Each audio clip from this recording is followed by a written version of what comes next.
क्रिस्का recording studio Ekangar सराय।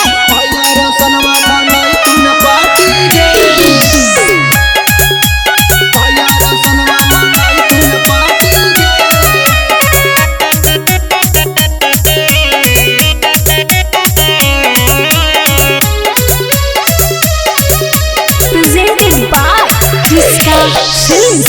पहिले ता कोइनी छौड़ी मीठी मीठी बात गे, अब काहे भैया रोशन के छोड़ देनी हाथ गे। पहिले ता कोइनी छौड़ी मीठी मीठी बात गे, अब काहे भैया रोशन के छोड़ देनी हाथ गे।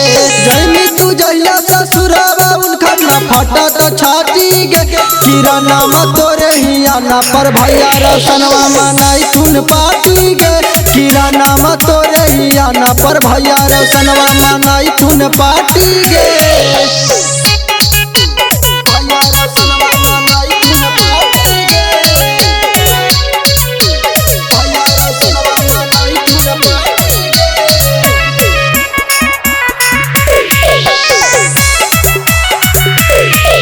गे खाई तुनु मुर्गा भात नाम से गिरा दे तुंदारू गे।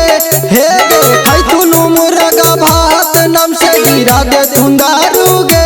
किराना मत तोरे हियाना पर भैया रोशनवा मनाई तुन पार्टी गे। किराना मत तोरे हियाना पर भैया रोशनवा मनाई तुन पार्टी गे।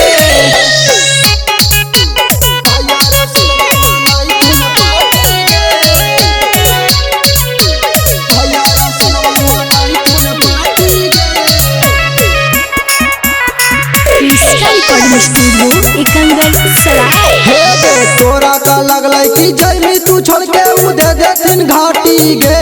हे गे तोरा का लगलै कि जैमी तू छोड़ के उधे देथिन घाटी गे। किले के सिकरेट टोटलावा ससुरा में फूका तुम धुआं गे।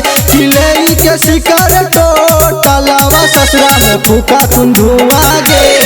आगे छौड़ा श्रीकांतावा गागा के गनवा सुनावा हम तोरा गे।